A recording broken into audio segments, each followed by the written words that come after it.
طاہر صاحب ایک اور سوال جو بہت زیادہ میں آیا، لوگ جاننا بھی جاتے ہیں کہ نظر بد کی حقیقت کیا ہے اور یہ کیسی اور کیوں ہوتی ہے؟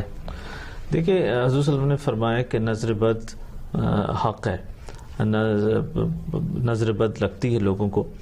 اور ایک دفعہ اس سلسلے میں جب ایک حدیث بہت زیادہ کوٹ کی جاتی ہے وہ یہ کہ ایک دفعہ ایک صحابی حضرت سہل رضی اللہ تعالیٰ عنہ غسل فرما رہے تھے، تو ایک دوسرے صحابی عامر بن ربیعہ رضی اللہ تعالیٰ عنہ تشریف لائے اور انہوں نے ان کے بدن کو دیکھ کر ان کے بدن کی یا جسم کی بہت تعریف کی.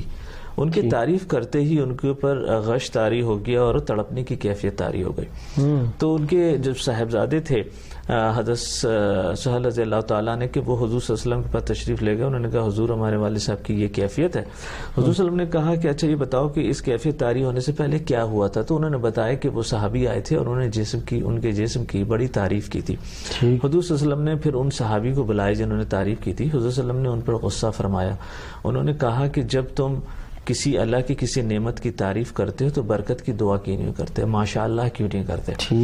تو اس سے یہ پتہ چلتا ہے کہ اگر اس قسم کی تعریف کی جائے اگرچہ آپ کی نیت بری بھی نہ ہو تو نظر بد لگ سکتی ہے. اور نظر بد میں دیکھیں مفسرین نے یہ کہا ہے کہ نظر بد کا یہ ہوتا ہے کہ جو حسد کرنے والا ہے اگر حسد کی وجہ سے لگ رہی ہے تو اس کی آنکھوں سے کچھ ریز نکلتی ہیں جو ایک تیر کی مانند ہوتی ہیں اور وہ جس سے حسد کی جا رہی ہے جس کو محسود کہتے ہیں اس پہ اٹیک کرتی ہیں. اور وہ بندہ اگر نمازوں کی وجہ سے یا اذکار کی وجہ سے محفوظ نہیں ہے تو اس کی اچانک طبیعت خراب ہو جاتی ہے جو جان لیوا بھی ہو سکتی ہے. دیکھیں ایک حدیث میں آتا ہے کہ نظر بد اونٹ کو ہانڈی تک پہنچا دیتی ہے اور آدمی کو قبر تک پہنچا سکتی ہے. اور جب بھی مفسرین علماء کہتے ہیں کہ جب بھی کسی کی اچانک طبیعت خراب ہو تو اس میں 95% چانسز نظر بد کا ہوتا ہے. دیکھیں نظر بد سے جیسے میں نے کہا نا کہ نظر بد سے وہ لوگ محفوظ ہو جاتے ہیں جو ریگولر اذکار کرتے ہیں یا نماز باقاعدگی سے پڑھتے ہیں. یہ نماز اور اذکار جو ہیں یہ انسان کے لیے قلعے کی مانند ہوتے ہیں. انسان ان کے اندر محفوظ ہو جاتا ہے تو ایسی صورت میں بچ جاتا ہے انسان نظر بد سے.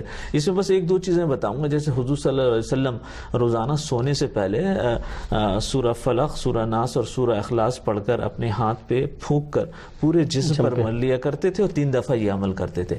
اسی طرح اس سلسلے میں آیت الکرسی کی بہت بڑی فضیلت ہے. آیت الکرسی کو سونے سے پہلے پڑھنا چاہیے.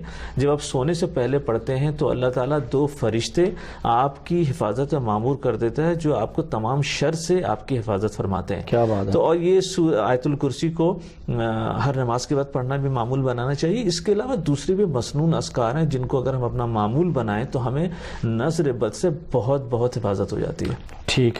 جیسے وہ کون سی دعا ہے جو حضرت جبریل علیہ السلام نے حضور صلی اللہ علیہ وسلم پر دم کی تھی؟ جی یہ دعا بہت مسنون ہے، حدیث سے ثابت ہے.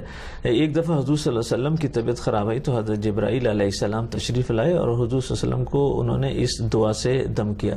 بسم اللہ ارقیک من کل شیء یؤذیک من شر کل نفس او عین حاسد اللہ یشفیک بسم اللہ ارقیک. اور یہ دعا سے حضور صلی اللہ علیہ وسلم نے دم کی. اور اس دعا کو بھی اگر کسی کو نظر بد کا کوئی شکار ہے تو اس کو 3 دفعہ یہ دعا پڑھنی چاہیے. دیکھیں نظر بد جو ہے صرف غلط لوگوں کی نہیں لگتی، اپنے گھر کی بھی لگ سکتی ہے. اپنے اگر کسی نے کسی چیز کی تعریف کی ہے اگرچہ اس کے دل میں بری بات نہیں ہے لیکن اگر اس نے ماشاءاللہ نہیں کہا تو اس کی وجہ سے بھی لگ سکتی. تو ہمیں اس چیز کا بڑا خیال رکھنا چاہیے کہ جب بھی ہم کسی کی تعریف کریں، کسی اچھے لباس کی، کسی پیارے بچے کی، کسی کی صحت کی، اس کے ساتھ جو ماشاءاللہ تبارک اللہ اس کے لیے ضرور ہمیں کہنا چاہیے. اور دوسری چیزیں بتا دوں کہ دیکھیں ہم اپنی نالج ان چیزوں میں بڑھائیں. ہوتا یہ کہ جب اس قسم کی چیزیں آتی ہیں تو ہم کنفیوز ہو کے نا غلط لوگوں کی طرف چلے جاتے ہیں.